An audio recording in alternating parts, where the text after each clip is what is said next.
명절 전날 차례상 준비로 분주한 하루가 시작됩니다. 양손 가득 짐을 들고 한 여성이 집에 들어오는데요. 아침부터 밤까지 여성 혼자서 전을 부치고 또 부칩니다. 대체 다른 가족들은 어디로 가고 여성만 나 홀로 차례상을 준비하는 걸까요? 자, 실제 사연을 당사자 특정을 이유로 일부 각색했다는 점 먼저 말씀드리고요. 자, 나 홀로 차례상 준비하는 여성. 언제까지 이런 얘기 해야 됩니까? 자, 뭐가 됐든 알고 보니 결혼할 때부터 이미 뒤통수를 팍 맞았다. 그러니까 여성분은 결혼하기 전에 이 시가의 시부모님이랑 동생이 다 외국에 산다 그래서 나는 혼자 차례상 차릴 일 없겠구나라고 결혼을 했는데 결혼하고 몇 달 뒤에 전부 시가족들이 죄다 한국으로 다시 돌아오셨답니다. 게다가 이제 아들 곁에 살고 싶어 하면서 같은 아파트 단지에 복만 다르게 들어왔다라는 거예요. 그걸 왜 사전에 얘기를 안 해줘요? 그러니까 저는 이건 거의 사기 수준인 것 같은데 어쨌든 웃을 일이 아닌데 너무 어처구니가 없어서 제가 웃는 겁니다. 그러고 나서 들어와서 차례, 제사 이거 다 명절 다 혼자 치르고 심지어는 이 시부모님이 아이고 이제 오랫동안 외국 생활했더니 국내 여행 좀 다녀오고 싶다 해서 주말마다 이분을 데리고 여행을 다녔답니다. 시가가 외국에 산다는 것 때문에 그것만 보고 물론 결혼을 결정하지는 않았겠습니다만 그런데 갑자기 결혼하고 나니까 그냥 다시 다 귀국을 하네. 자, 그런데 시부모님은 괜찮았다고요, 그래도? 네, 근데 이제 시누이가 좀 얄미웠습니다. 이제 명절만 되면요, 새우전이랑 잡채를 해달라고 주문만 하고 정작 본인은 정말 손 하나 까딱을 안 했던 건데요. 또 여성이 전을 부치고 있으면 옆에서 맛만 보면서 뭐 짜다, 밍밍하다 이렇게 평가를 했다고 합니다. 그렇게 배부르게 먹고 난 뒤에 속이 너무 니글거린다면서 탄산음료를 사러 나가버린 거예요. 여성도 하루 종일 일만 해서 좀 시원하게 음료를 한 잔 먹고 싶어가지고 좀 기다리고 있었다고 합니다. 하지만 시누이는 콜라를 딱 한 캔만 사와가지고 여성 앞에서 원샷을 하고 방에 들어가 버린 거예요. 그리고 몇 년 뒤에 시누이가 결혼 소식을 전했는데 여성이 속으로 드디어 네 차례다 이렇게 얘기를 생각하면서 환호를 질렀다고 합니다. 결혼 소식에 이제는 너야. 예. 네. 이제는 근데 너의 순서야. 네. 그래서 이제 너의 순서에 맞춰서 그녀가 가는 줄 알았는데 네. 이제부터 뭐 더 심해지는 일이 벌어졌어요. 그러니까 명절 전날 시누이한테 연락해서 언니 올 때 밀가루 좀 갖다 줘요. 막 이랬대요. 그래서 왜 그러지? 그러고 이제 밀가루를 가져갔더니 이제 시누이의 시댁에서는 맛있는 음식을 하나씩 맡아서 이제 나눠서 해오기로 했는데 이 시누이는 만두를 해오기로 한 거예요. 만두가 손이 제일 많이 가잖아요. 근데 만두를 만드는 방법을 모르니까 와서 뭐 언니 도와줘요. 막 이렇게 얘기를 한 거예요. 그래서 어쩔 수 없이 시누이가 만들어야 되는 만두가시 대신 빚어줬습니다. 그러고 나서 시누이는 이제 신나가지고 만두 싸가지고 갔어요. 그런데 명절 당일에 이제 여성은 일찍부터 차례 준비 다 하고 이제 차례 다 치르고 집으로 이제 파김치가 돼서 왔는데 집에 도착하자마자 전화가 왔어요. 따르릉 전화 오더니 언니 저 지금 친정에 왔는데 언니도 있어야죠. 그러면서 지금 빨리 오세요. 이렇게 얘기를 해서 다시 또 호출을 받고 달려갔다고 합니다. 자, 손 변호사님, 세연이한테 지금 만두까지 지금 해가지고 했어. 자, 그럼 잘 살든가. 결국 네, 1년 전에 이혼을 했습니다. 자녀 둘이 있는 상황인데 이제 이혼을 했어요. 그리고 이제 명절에 오긴 하는데 아이들을 데리고 오는 거예요. 그리고서는 하루 종일 시가에서 이제 머물렀습니다. 그러면서 아이들이 어리니까 나 돌봐야 된다. 이 핑계로 요구만 하는 거죠. 이거 붙여달라, 저 좀 만들어달라, 과일 좀 사와라, 과일 좀 내놔라 이렇게 얘기를 하고 정작 시누이는 차례상 준비는 사실 뭐 제대로 돕지도 않았습니다. 뭐 심지어 피곤하다면서 아이들을 맡겨놓고 방에서 하루 종일 잠만 자기도 했는데요. 결국 이 여성은 명절 음식 준비하는 것뿐만 아니라 조카까지 맡아서 돌봐야 되는 상황이 됐는데 근데 일단 이때는 남편하고 시부모가 편을 들어줬어요. 그래서 시누이 자고 있으면 깨우면서 일 좀 해라. 너 뭐 하고 있는 거냐? 이렇게 질책을 했습니다만 시누이가 굉장히 뻔뻔했습니다. 네, 명절에는 원래 며느리가 일하는 거예요. 라는 대답을 했습니다. 명절에는 원래 며느리들이 고생하는 법이다.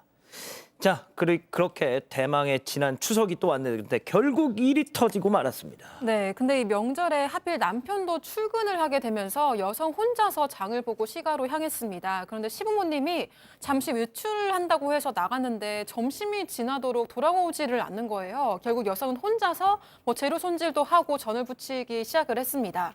이 호박 전부터 뭐 동그랑땡에 산적까지 다 만들었는데 그때까지도 가족들이 아무도 안 온 거예요. 심지어 항상 찾아오던 시누이도 안 왔습니다. 그래서 결국 여성은 아침부터 밤 8시까지 혼자서 차례상 준비를 마쳤습니다. 아이고야. 그때서야 남편이 퇴근을 하고 시가로 왔는데 하지만 이제 여성은 남편을 본 순간 정말 화가 폭발을 한 거죠. 어허. 그동안 만든 음식을 싸들고 그대로 친정으로 가버렸다고 합니다.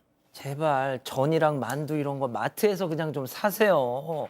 자, 아무튼 뒤늦게 상황 파악을 한 남편은 시부모와 시누이를 데리고 아내를 찾아갑니다. 자, 시누이 역할은 백다희 아나운서, 며느리 역할은 박상희 교수, 그리고 남편 역할은 양지열 변호사. 별별 극장 레디 액션. 언니, 날씨가 너무 좋아서 엄마랑 아빠랑 아주 잠깐 경기도 외곽에 드라이브 좀 다녀왔어요. 아니 아가씨, 어떻게 10시간이 잠깐이에요. 나는 아무것도 모르고 혼자서 이 많은 전을 다 부쳤잖아요. 그러니까 자기야 저기 내가 얘기를 들어보니까 우리 엄마 아빠는 점심 때쯤 들어가려고 했대. 근데 얘가 그 조금만 더 놀자고 꼬셨다는 거야. 무슨 얘기야? 아니, 내가 딸로서 부모님 드라이브 시켜드리고 맛있는 거 밥 사드리는 게 죄야? 언니, 제가 잘못한 거예요? 그럼 잘한 거예요? 내가 아가씨 이혼하기 전에 만두 다 빚어준 거 그거 다 잊었어요? 야 타해, 너 빨리 사과해. 너 이러다 오빠까지 이혼시킬 거야? 아, 짜증나. 아니, 오늘 딱 한 번 실수한 거야. 진짜 가족들끼리 너무한 거 아니에요? 아, 옆에서 진짜 안타까운 눈으로 손 변호사님은 이 연기를 보고 계셨어요. 네, 그렇습니다. 좀 총평을 해주시죠, 연기부터. 네, 일단 연기는 굉장히 훌륭해서 너무 연기를 너무 과하게 잘하셔가지고 이제 감정이입이 확 되는 그런 상황인 것 같은데요. 시부모는 이렇게 얘기했습니다. 손주들이랑 같이 보내는 시간이 너무 좋아서 시간 가는 줄 몰랐다. 10시간이었는데 그랬고요. 또 하지만 시누이는 사과를 전혀 하지 않았어요. 그러다 보니까 남편은 이제 또 중간에서 좀 중재를 하려고 했습니다. 그러면서 아내에게 이렇게 말했습니다. 너의 인생에 다시는 전 부치는 일이 없도록 하겠다. 오. 네, 이런 약속까지 했고 그래서 이제 겨우 화를 사귀면서 집으로 돌아왔는데 그다음에 이 여성은요 시부모님과 이제 한두 번 전화 통화한 게 전부였습니다. 직접 만난 적은 없고요. 또 시누이는 아예 전화번호 차단했는데 예. 그런데 이번 이제 설날 앞두고 있잖아요. 남편이 조심스럽게 이렇게 말을 하는 거예요. 어떤? 시부모님 찾아가서 인사만 딱 하고 오자. 인사는 하자. 자, 같은 아파트 단지에 사는데 아예 안 보고 살 줄은 없지 않겠냐. 이런 얘기를 남편이 꺼냈습니다. 그렇군요. 자, 우리 가족 여러분 중에 어떤 분이 명절 앞두고 제발 이런 거 좀 방송하지 말라고 이런 짓 못하게 하려고 저희가 방송하는 겁니다. 자, 오늘의 궁금증 짚어보죠. 시부모보다 한술 더 뜨는 이 돌싱 시누이 꼴도 보기 싫은데 설에 가야 할까요? 라고 하시는데 뭐하러 가? 뭔 고민을 해? 손 변호사님. 네. 이거 남편의 역할이 굉장히 중요한 것 같습니다. 물론 지난번에 있었던 일은 남편이 잘 어떻게 그래도 중재해가지고 마무리됐습니다만 그 후에 또 일이 커질 것 같은 위험 상황이에요 지금. 그렇다면 뭐 가족도 당연히 중요하겠습니다만 이제 본가 가족도 중요하겠습니다만 지금 함께 결혼 생활을 하고 있는 사람이 더 중요하다. 이걸 명심할 필요가 있겠죠. 박 교수님. 네, 일단 저는 시누이께 한마디 하고 싶은 네. 얘기는 지금 시대가 바뀌었는데 지금 시어머니께서도 며느리한테 서로 배려하는 시대에 어디 시누이가 이렇게 시집살이를 시키고 괴롭히나요? 시누이 이번 명절에는 스스로 설거지도 하시고 음식도 하시고 잘하셔서 가정의 평화를 좀 잘 도모하시기 바라고요. 시어머니, 시아버지께서도 이번 명절에는 정말 며느리를 좀 잘 다독거려 주셨으면 좋겠어요. 근데 저는 이 며느리께서도 시누이는 밉지만 그래도 시어르신께서는 항상 며느리 편에 서시려고 노력하신 것 같아요. 그러니까 가까우니까 인사는 드리고 오는 게 좋지 않을까 생각하는데 제가 욕먹을까요? 양 변호사님, 이 조이너스님은 딱 이러십니다. 이번 기회에 신앙 시작하세요. 교회 가세요. 예. 뭐 그것도 방법이고 저는 뭐 이렇게 고민을 왜 하시는지 모르겠어요. 일단 남편 부부는 처신을 좀 잘 하신 것 같아요. 그 이후로 연락도 강제로 하지 않도록 하고 잘 맡고 계신데 고민하지 마시고요. 시 부모님 같은 아파트 단지라면서 시 부모님만 남편분이 가서 모시고 오세요. 그 집에 갈 게 아니라 아 왠지 딸려올 것 같은데. 아니지. 얼굴이 있으면 그리고 오셔서 아니 그걸 염치를 아는 사람이 이렇게 하겠습니까? 그럼 떼놓고 와요 남편이. 그러니까 남편이 모시고 오라는 거예요. 차로 모시고 와서 그리고 시부모님 좋아하시는 음식으로 배달시켜 드리세요. 예, 그러면 됩니다. 그래서 다 같이 네 명만 즐겁게 편하게 명절 보내고 시누이는 혼자 집에 있으라고 하세요. 예, 어떻습니까 그것도? 그렇군요.